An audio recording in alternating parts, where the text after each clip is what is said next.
Hello everyone, I'm Chester44 and welcome to this Let's Play Blades of Avernum. Last episode we finally finished Bahssikava, the first player created scenario I decided to try out, and a pretty long one.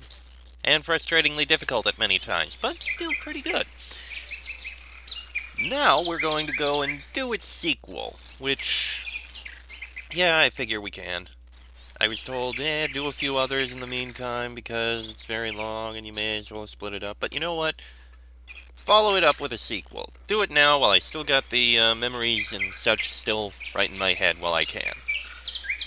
Now, the scenario said it was made for a party that just finished the previous one, that just finished Bahssikava and was ready to move on. Made for party level 55. When I finished, it turned out the average party level was 54, and Draco was level 52. So I went into the high-level party maker and bumped the average party level up to 57.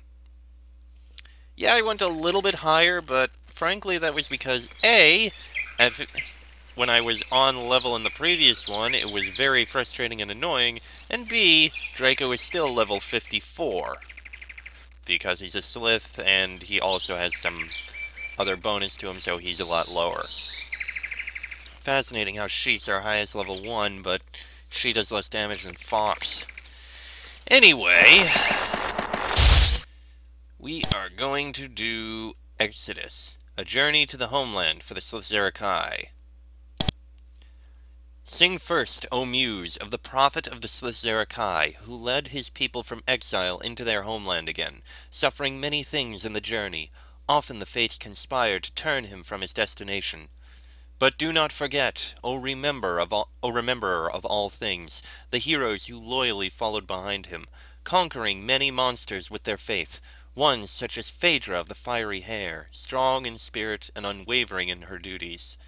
Neither omit Talus with the nimble claws, who is adept at solving puzzles and with many clever tricks saw past obstacles that no other could penetrate. Nor pass over money-handed Silthok, who with merchant skill found the supplies, the nourishment for hungry mouths and thirsty throats, the weapons for eager arms. Sing, Muse, that we may with no separation experience those travels which returned the Sliths to their ancestral home and carried them back to their gods, and that we ourselves may feel and overcome the strains and trials through which they battled. To fight we go on no easy path until the Sliths have returned to their homeland. Doors work a little differently in this scenario. Unlock doors works on non-magical doors. Also, some doors are magically locked and cannot be unlocked without unlocked doors or a magical lockpick. Lockpicking has been slightly randomized, too. You can deactivate Tip of the Day with your special abilities. That's interesting. In order to use special skills, you must create a spellbook. Do this by using your special abilities. Press U or hit the special ability button. To use the hostile spellbook, you must be in combat mode. Okay.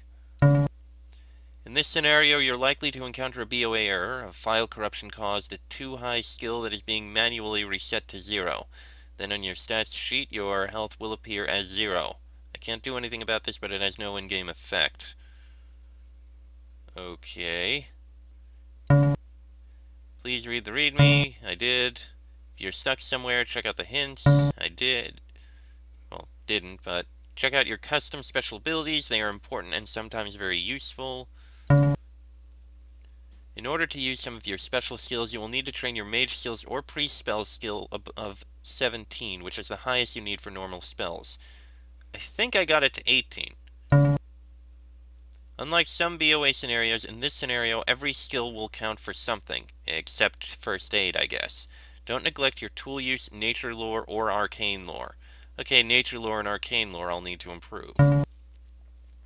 Most monsters in Exodus have a distractibility factor. If you attack them, they might acquire the attacking character as a target instead of whoever they currently have. Useful when you want a monster to attack someone else. That is going to be useful. Man, he did a lot of it on this. There are a number of secret passages in Exodus. They are never necessary to complete the game, but they often conceal useful bonuses. Glad to hear they're not necessary. And back to doors. Okay. This is the very curious thing here, but okay. And we're here. Okay, if we're going to... You've got tool use 25. How do you have tool use 7? How do you all have tool use so high? Oh, dexterity divided by 2. That explains it. Nature lore is something that's... Well, Fox has a decent amount. And arcane lore is pretty high. I think we're going to be fairly good here. Okay, let's see these special abilities. We have... Tip of the day, party location... Spellbook, spell info. Hold on, let me see here. We should have priest spells 20, mage spells 20. Okay, we're definitely good there. So what is a spellbook? Do you want to write a spellbook or get info on a special spell? Get info. Do you want info on a hostile or a blessing spell? See hostile.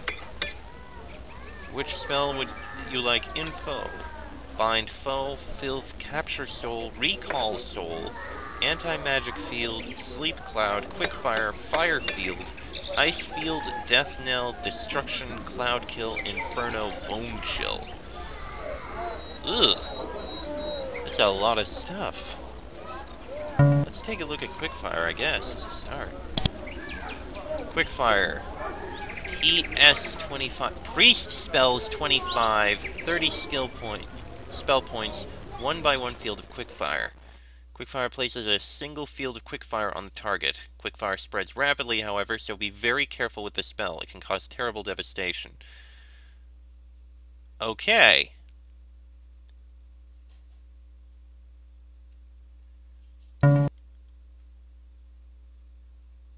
Okay, what about blessing spells? Sanctuary, Protection, Major Haste, Safe Travel, Divine Warrior, Flight, Major Healing.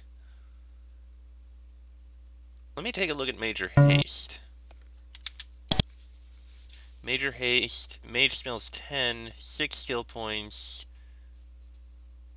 a number of levels of haste to all visible allies. Major Haste doubles for a short time the number of action points available in combat for all friendly characters visible to the party.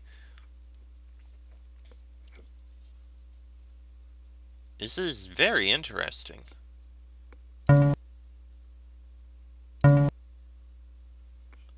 Okay, what about Major Healing? Priest spells 19.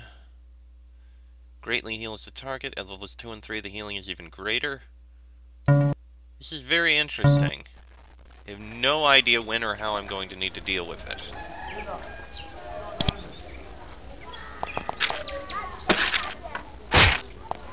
Didn't need to do that. You awake in the morning and leave the pen where you've been sleeping. You brush the slime off you. It's been more than half a year since you first reached Vaskilis, clearing the way for Laguerre's expedition to come here. In that time, you've been back to Avernum to handle a few matters, and now you've returned. Laguerre has been stocking up on supplies here in Vaskilis in preparation for the journey to the homeland, which will apparently be long and arduous.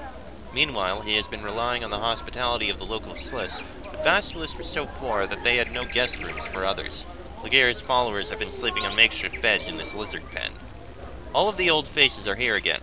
Cass, Pithos, Ithas, Talus, Silthok, Phaedra, and Macron. Several have changed over the past few months, and you have had only brief conversations with each. You are supposed to speak with any of the leaders, Pithos, Cass, or Laguerre, in order to receive your instructions, but there is no hurry. You have seen little of this city yet. You have time enough to look around and talk with old friends, at least. Alright, let's look around and talk to old friends.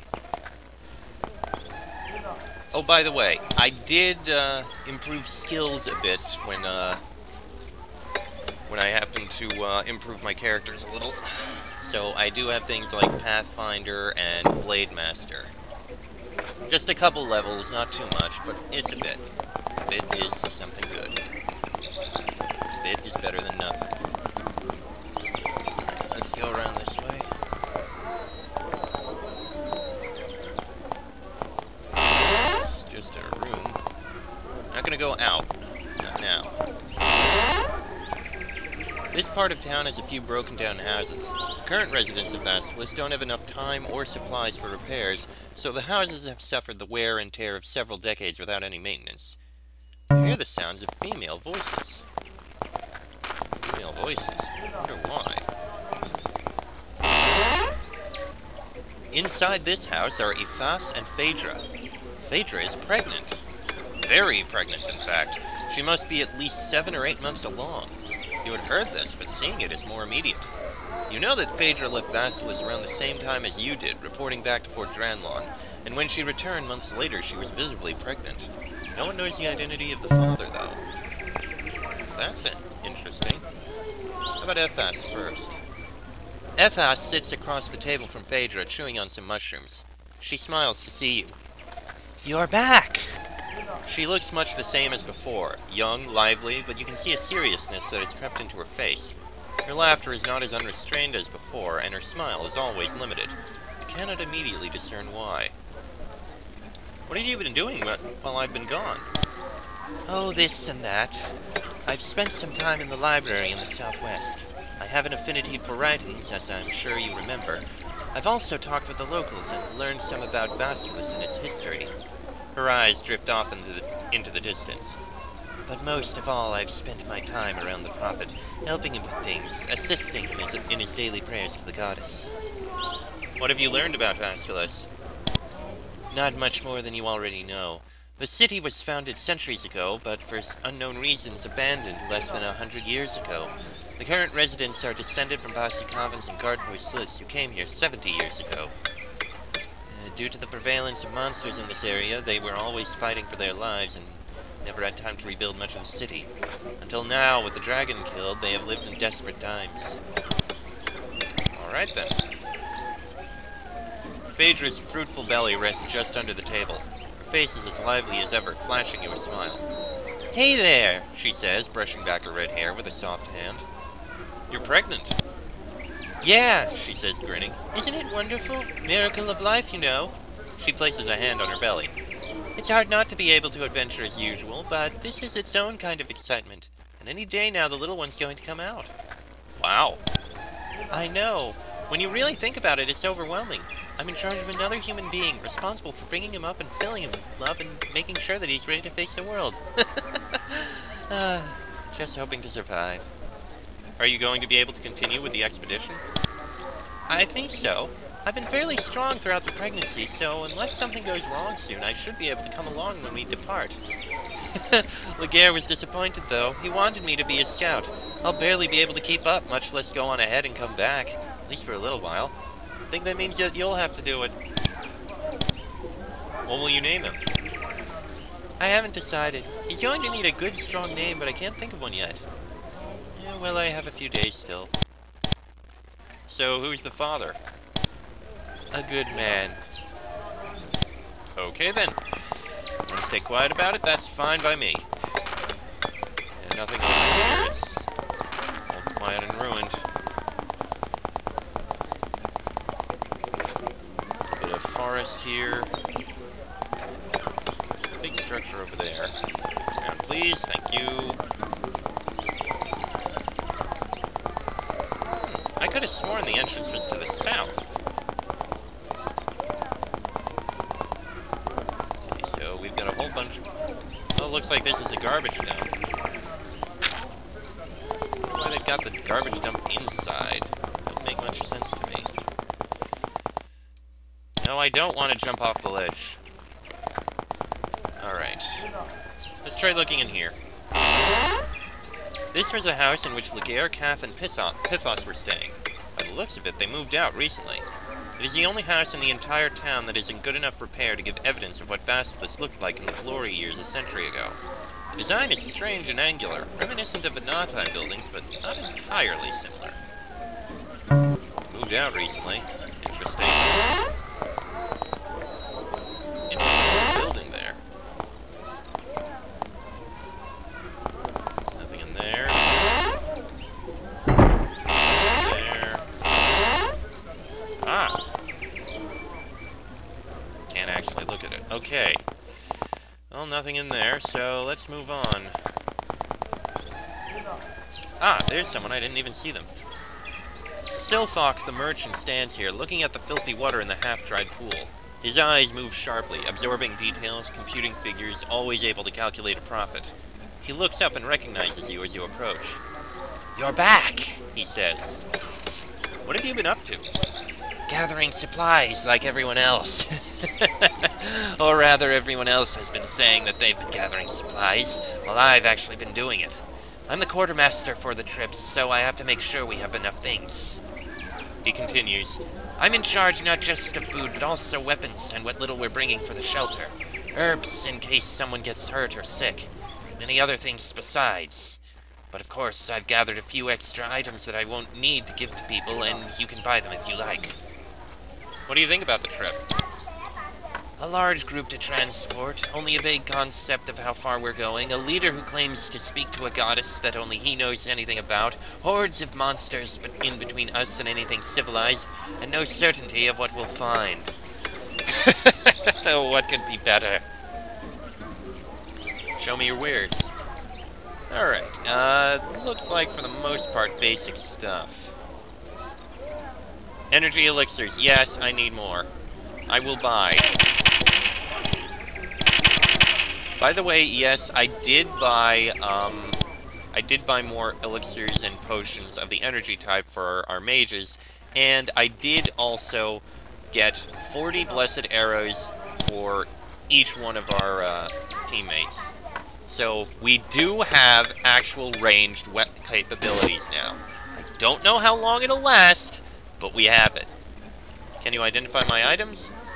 Yes, I've learned a thing or two about strange items in my time. So whatever you've come up with shouldn't be a problem for me. Can you teach me anything? Various elixirs and the like, and that's about it. I don't really need them, I don't think. I mean, I could learn some of them, but I don't need to. Actually, I guess Rogue's Elixir might be what I have. Just in case. But that's all. Thank you. Alright. What's in this building? This is the way to the throne room. Macron sits here, smiling as always, and he greets you with a hearty, "Hello!" You notice that the guard at the door frowns at him as he speaks. He must be annoying people as usual. Alright. "It's good to see you again," Macron says, smiling as you approach. He looks distinctly older than the last time you saw him, but it is hard to say exactly how old. He still stands with a page of notes in one hand and a pen in the other, jotting as something occurs to him. "Well, how have you been?" "Great, thank you," he says, grinning. "I'm one of the first to see the land beyond the steel gates. I scooped all of the competition. In fact, I sent out my first report just after you left. It should begin distribution shortly, if it hasn't already. The whole world will know about the profit and your exploits. My employers were quite pleased." He pats you on the shoulder. "This should do wonders for your popularity. Everyone everywhere will know who you are and how you killed the dragon Galthrax." You start to puff up with pride, but then you remember that you're talking with Macron. "What are you doing?" "Oh, I was just trying to secure an interview with the chief here. He hasn't wanted to make any comment for the record on these momentous events, but I think that his perspective is important, and will help to understand what we are really doing here." "So far I have had no luck, but I will keep trying. The secret to getting that great interview is perseverance, after all." You wonder momentarily if he's speaking from experience, but of course he can't be. Well, actually it looks like that may be where we're supposed to go in the end, so let's look around here. You open the library doors. The library, alongside the temple, is one of the oldest buildings in Vastalis, but unfortunately, like the temple, it has been looted since the glory days. Little remains of the old papyrus scrolls and few parchment fragments. Talus the engineer sits at one of the tables looking over one of the fragments. Wow, it is dark in here. Alright then. Talus looks up from his papyrus scrap as you approach. His claws clutch a pen delicately. They are not as easily nimble as fingers, but he makes do with considerable skill. He can do a great deal with his hands, either building or writing. "How have you been occupied since I've been gone?" "I've been learning what I can from these homeland sliths. Their supply of knowledge is disappointingly small. I know that more is here, but they simply have forgotten it." He spreads his hand, taking in the walls of the library, the mess inside, and the vacant shelves. The whole city is like this. A century ago, this was a thriving city with many residents, both inside and outside the walls. Then it was abandoned. So much was here to be learned, now lost. What are you doing? Trying to gather up what little information I can from the few remaining scraps. This library once held the written heritage of centuries of Slith culture at its peak. Now it holds fragments, and even they are charred and damaged. He shows you the sheet that he is working on. The top right side is torn diagonally, and the entire page is spotted with black marks. I am trying to decipher what is left here, to figure out what it once was. It is depressing. Oh, these really are completely empty. None of them have anything. You open the door to the Temple of Basilisk. It was once a grand building, you are sure, but it has faded with age, and many of its treasures have been looted. The style of the floor is older than anything else in the town except the library. Ithic kneels before the altar. He finishes a prayer and then rises to greet you. Before you left Vastulis, you learned his language enough to be fluent, so conversation will be no trouble. Excellent. Let us speak with him. You approach Ithic. He looks much better now than he did after he escaped from the dungeons of Nolag Kar, healed by the intervening months. You remember the ancient Slith language that he taught you and manage a greeting. He smiles. How have you been? Good, he says. It has been restorative to be home at last.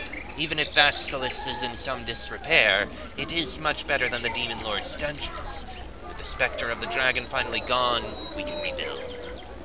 What do you think of Laguerre? He frowns with thought. He is a powerful, commanding man. His quest is not just for Avernites. I have not ever seen the inner homeland either. We are just as effectively barred by the dangers of the river as the exiles were by the door. He pauses for a moment. This goddess of his is disturbing to me, though. I have never heard of such a deity in our Slith pantheon. Either we here in Vastulis have forgotten divinities in our years of turmoil, or he has invented her. Neither is good. He shakes his head. This prophet has given so few details about her, however, that she may be a goddess I know but do not recognize. I cannot know anything for certain, but that he has power and conviction. For that alone, I will follow him. Alright then. I think that's everyone, except for who's in the throne room, which we'll go into probably in the next episode. We could go in now, but I mean, I'm concerned about... You know what, I'll go in. In the throne room is Fethus, the chief of Vastulis. He nods to you as you enter. You have not spoken with him since you left so many months ago. He must have some sort of news for you. More importantly, Pithos stands near him. He knows what you are supposed to do now. Then let us go in. He'll speak with the chief first. The leader of the Sliths of Vastulis stands before his throne. At first he is imposing, surrounded by armed guards, humming machines, and glorious paintings. Though the guards carry bent and damaged weapons, the machines may still hum, but they no longer do anything, and several of them are cracked. The paintings are ragged and faded. The glory in this room is vanishing, if it had not yet vanished. How fares Vastulis, chief? The city has seen better days, he replies, sighing. Even with the dragon gone and most of the monsters driven back, it will be some time yet before we have rebuilt. He spreads his hands in a wide gesture. The prophet's coming has brought us hope, though. We may be able to contact, after so many years of silence, our cousins in the inner homeland. We may even be able to return. What do you think of Laguerre? The prophet's arrival is encouraging. We have sent a few scouts to try to contact our leaders down the river, but none have ever come back. Now he brings enough manpower and strength that he may be able to succeed where others have failed. He glances at Pithos. The gods must surely be on his side as well. With strength and the approval of the gods, anything is possible. How is it to see outsiders? Strange. Very strange. I have never known of humans at all, and although some resemblance of Nephilim survives in our legends, I have never seen one. I would like to see this Avernum someday, and this surface land.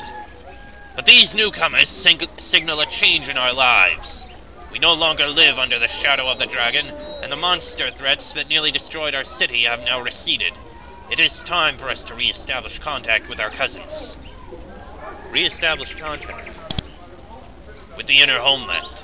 In the time of our grandfathers, we lost contact with all other sliths. The river became too dangerous for travel. Now with your expedition, we may be able to re-establish contact. It will not be easy. Our capital city was many days' travel from here, even when the river was clear and uninfested with beasts. Now it must be even longer. What is between here and our destination? I cannot say from experience, but we have asked all our people, and from what we can remember from the tales of our parents and grandparents, there must be several cities along the way. The nearest was Naktha, a city renowned for its tasty fish. Beyond that, there was the island city of Bahssikava, a great home of learning and scholarly inquiry. It may be your best shelter until the central regions. Then comes a narrow, rocky stretch of river that may be difficult to navigate. At the end of the difficult region is the port city of Manikos, a thriving trading center. Nearby is Fort Alora, a city with strong walls and sturdy guards. These two cities were the strength of the trade between Bahssikava and the central regions. Finally, there is a long expanse of river that is only lightly inhabited. The next city is Dinatha, from which point your journey is over land until you reach the capital. At least so it was over 100 years ago. So I'm guessing our goal is to get to the capital to re-establish contact. The way we'll be going will be to Nathaka, apparently a fishing port, then an island city, Bahssikava, where we'll probably learn many spells and the like. Then a narrow rocky stretch that'll be tricky to navigate. Then the port city Manikos, then a trading city Manikos and Fort Alora. And finally, then a long, lightly inhabited, expansive river, then the city of Dinatha, and then overland to the capital. Alright, thank you. This is gonna be a long trip.